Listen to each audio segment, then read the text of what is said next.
All right, so we're going to look at some more scientific notation written as decimal notation. You should be doing this on your starter and starter number 2, and you just need to choose which of these A, B, C, or D represents 3.2 times 10 to the power of 4. If you haven't done so already, you should be. Today we talk about adding and subtracting scientific notation. You will want your calculator. I'm going to show you guys a little shortcut that you can take on that today. All right, so if we are looking at the 48 contiguous states, those are the states that are all touching each other. There are 48 states that are touching each other. So those that are not are Alaska and Hawaii.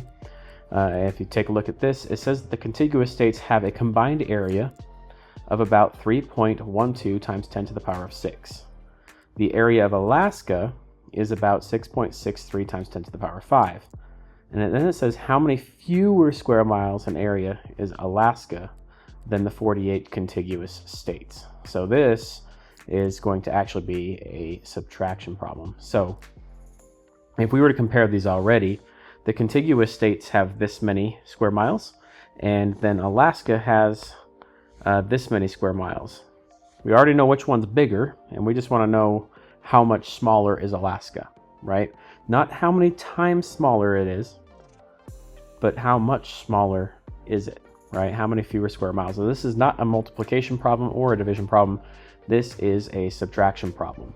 What we're going to do there is we're going to take the contiguous states, 3.12 times 10 to the power of 6, and we are going to subtract the Alaska square miles, which is 6.63 times 10 to the power of 5. And we might at first be thinking, oh, well, we can just subtract the numbers, right? 3.12 minus 6.63.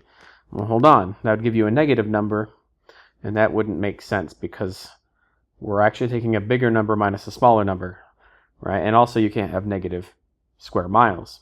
So how do we go about this? Well, the tricky part about these kind of problems is the times 10 to the power of 6 and the times 10 to the power of 5. You kind of have to think of these as they're not like terms, therefore we can't subtract them, right? We have rules for multiplying powers of 10 and dividing powers of 10. Those are your product and quotient rules, where you can either add the exponents or subtract the exponents, but we don't have any rules for adding or subtracting. Think of fractions for a second. If you have something like 1/2 times 1/3, it's not hard. You just multiply straight across, right? Same thing with division. You can keep, change, flip. But when it comes to adding and subtracting fractions, for instance, 1/2 plus 1/3, you can't do it, right? Yeah, we have calculators for it, but here's my point. We can't do it because the denominators are not the same, right? We would need to make the denominator a 6, right? So in this case, multiply this by 3, making it 3/6, and then multiplying this one by 2, making it 2/6. And now we can add it because the denominators are the same, right? Giving us a total of 5/6, right? Where the denominator stayed the same. It's kind of the same concept here when we're talking about adding and subtracting scientific notation. We want these two parts to be the same before we can add or subtract them. Okay, and it does get a little tricky, so try to follow along the best you can. If you don't quite pick up on it, then that's okay. I've got a little trick for you later, okay? I just want to kind of teach the concept to you right now. So here we go. How do I get either this to be the 10 to the power of 5 or this one to be 10 to the power of 6? Well, you kind of just have to make your choice there. I'm going to go ahead and try to make them 10 to the power of 5. So I'm going to take this one over here, this one right here, and I'm going to try to make that to be 10 to the power of 5. All right, now the way I can think about this, if you want to make that 10 to the power of 5, or if you want to make this 10 to the power of 6, I can show you that too. But to make this to be 10 to the power of 5, think about it like this. You have 3.12 times 10 6 times, right? That's what 10 to the power of 6 means, right? I want to get rid of this, right? I just want to get rid of it. But if I'm trying to get rid of that, then I'm taking away a times by 10. If you want to get rid of a times by 10, you kind of need to times this by 10, right? It's the only way to kind of get rid of it. So when we're reducing the fraction, or the exponent right here, when you're trying to reduce this, you really are trying to get rid of a 10. So now you only are multiplying by 10 5 times, right? Again, our goal is to get this to be times 10 to the power of 5, so that we can subtract this 6.63 times 10 to the power of 5. The issue is if I want to just get rid of it, you can't just erase it. That's not mathematically sane, right? If I want to get rid of that, then what I need to do is, I need to act like, hey, how about we just multiply this by 10 instead, right? So let's see here. If I want to get rid of it, can't just erase it. Let me move that stuff out of the way for a second. Why don't I just go ahead and say, hey, I know what 3.12 times 10 is. That's 31.2. And now we have all this, we have times 10 to the power of 5, because there are 5 tens over there, right? So we can rewrite this as 31.2 times 10 to the power of 5. Now here's the thing. I know it's not scientific notation. We took it out of scientific notation. We'll put it back. But now that we kind of have like these like parts here, the like factors, we can now subtract 31.2 and 6.63. So if we go to subtract those really quick in your calculator, 31.2 minus 6.63, hit enter, we get 24.57. But don't forget our common factor. Our common factor was times 10 to the power of 5. Now here's the next issue. We want to write it in scientific notation. So now we need to reconvert this, right? If I want to raise this power back up to 6, right, or 5, or down to 4, we need to know what we're doing, okay? So over here with our decimal, we want to move this decimal to the left once. But what is that going to do to my factor up here, our exponent right there, right? Our factor of 10 to the power of 5. What is that going to do to the 5? Right? Can I just move the decimal without changing the times 10? Well, no. So this gets a little complicated, but here's the gist of it, right? If you want to move it to the left, you're basically going to have to multiply it by 10 to move it back to the right to get it back where you wanted it, right? So I know it's kind of strange, but if I want to write this out long ways, I do times 10 times 10 times 10 times 10 times 10. If I want to move this way, that's as if I'm dividing that number by 10, which means I'd have to add this times by 10 to make that up for it. All right? So again, I know that's really tricky, but that's going to give you 2.457 times 10 to the power of 6. All right, and now that's in scientific notation. All right, so our final answer here is going to be 2.457 times 10 to the power of 6 would be our final answer. I know that's super tricky, all right, but here's the gist of it, okay? If you want to take your exponent to go higher, then you need to move your decimal to the left, okay? Because you're basically saying, I'm going to add another factor of 10, so I have to remove a factor of 10 from our leading coefficient out here, our leading factor. If you want to get rid of a factor of 10, you need to make that up by adding that factor of 10, moving the decimal to the right by 1 to your leading coefficient. All right, that's the gist of it. So for instance, if you had like 3.241 times 10 to the power of 6, let's say you wanted to rewrite that as a times 10 to the power of 3, right? Well, that means we want to reduce our exponent by 3. Which means I need to, if I'm reducing by 3, then I'm going to move the decimal to the right by 3. So that's going to be, right here would be, let's see, 1, 2, 3. All right, 3,241 times 10 to the third. However, if you wanted to go the other way around and you wanted to rewrite 3.241 times 10 to the power of 6, but you wanted to rewrite it as 10 to the power of 8, well, that would be increasing our exponents by 2. So because we're increasing our exponents by 2, I'm going to move the decimal to the left twice, 1, 2, leaving us with 0.03241 times 10 to the power of 8. Now, I recognize that this is no longer scientific notation, but if I need to change the exponent so I can add and subtract scientific notations, then I can do that, and then I can apply these rules again to convert it back to scientific notation. All right? So take a look at this one, okay? So on number 7 on page 528, Marvin finds the difference between these two numbers, 5.7 times 10 to the power of negative 8 and 2.63 times 10 to the power of negative 10. Again, the tricky part here is that those exponents are different. So when we go to subtract those, you'll notice here that this is getting changed to the power of negative 8, right? But because going from negative 10 to negative 8 is increasing by 2, going back to the rules, increasing by 2 means to move the decimal to the left by 2. And that's exactly what he did. 1, 2. So we've moved the decimal to the left by 2. All right.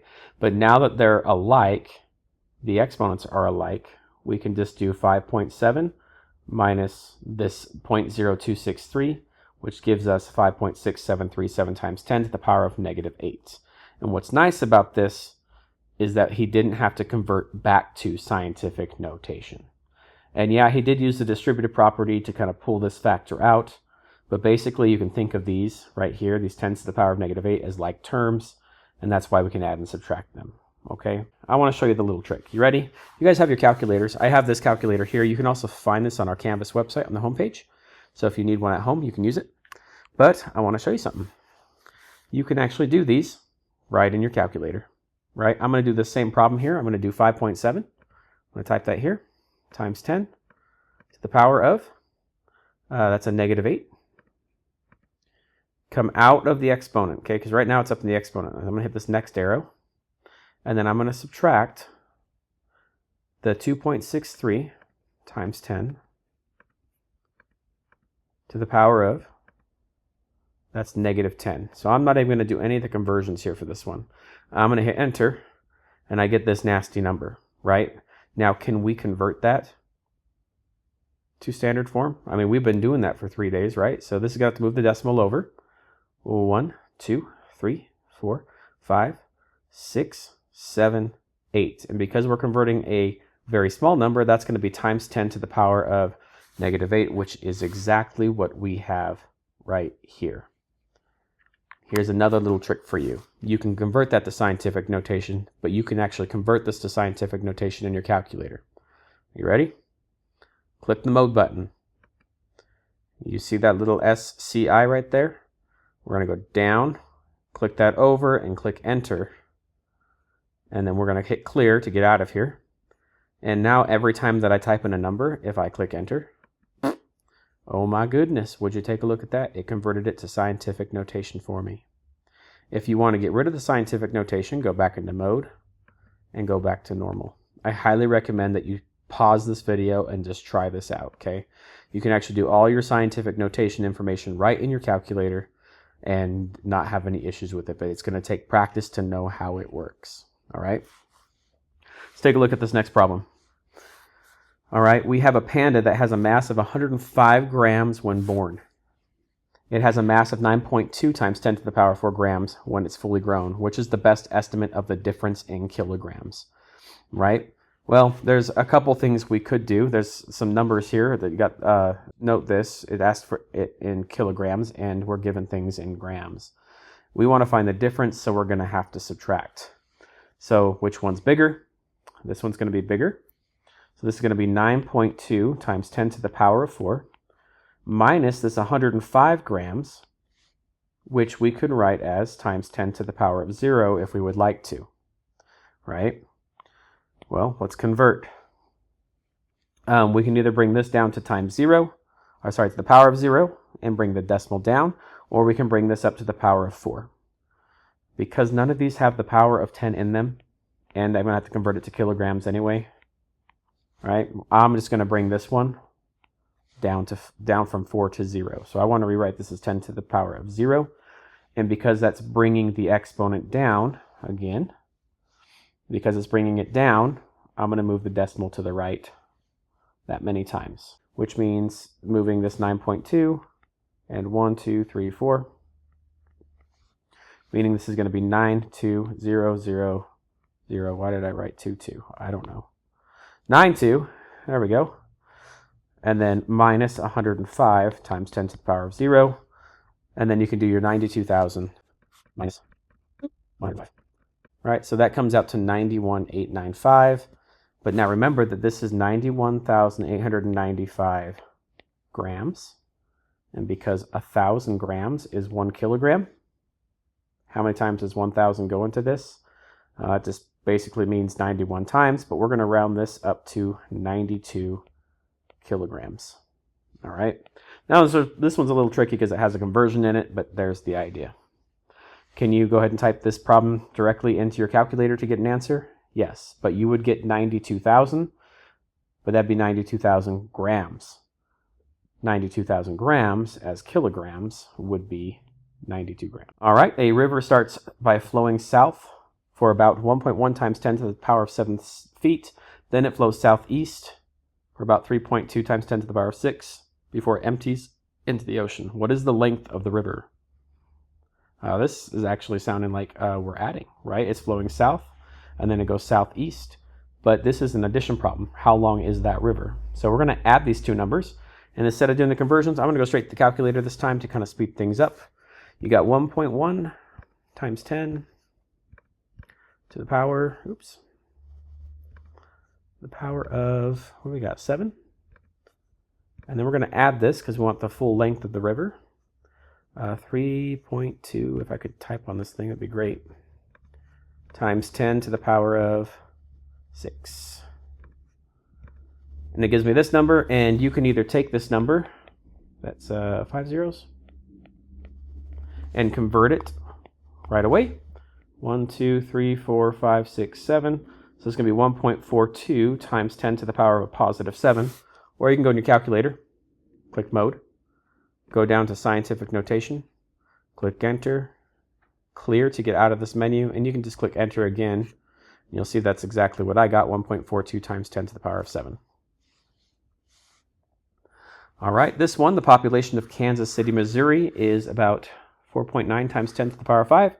And then the Kansas City of Kansas is 153,000. What is the combined population of the two cities? Means add them together. So let's do that really quick. It does want you to show your work. You can actually just add both of these in your calculator again. I'm going to leave it in scientific notation. So we're going to do 4.9 times 10 to the power of 5, come out of the exponent, plus 153,000. Oh, okay, there we go. That's going to be 6.43 times 10 to the power of 5.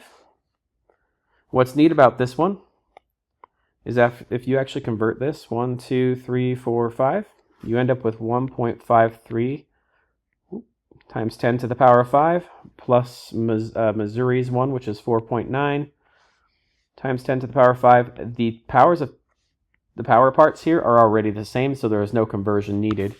1.53 plus 4.9 ends up coming out to be 6.43 anyway. So that's actually pretty easy to do by hand anyway.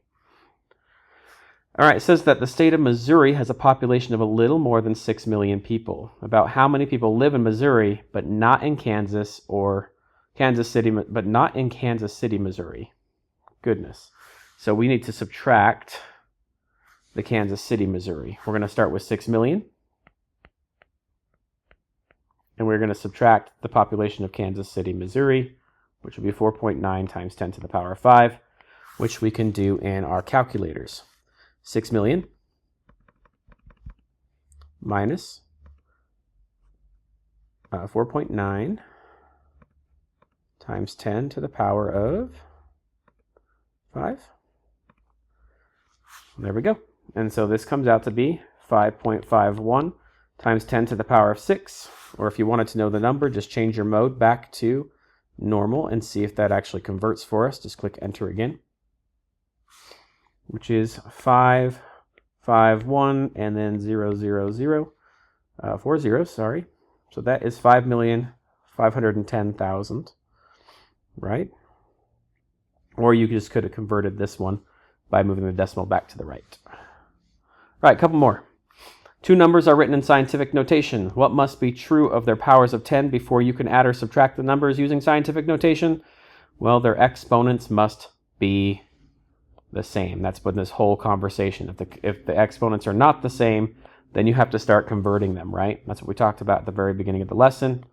But lucky for us, our calculators do it for us, right? Can you evaluate this? Well, if you have a calculator, you can. So type this into your calculator exactly as you see it and give me your answer. All right, that's all. If you need any help, ask someone around you or your teacher, and we'll give you the help that you need. All right, have a good one, guys.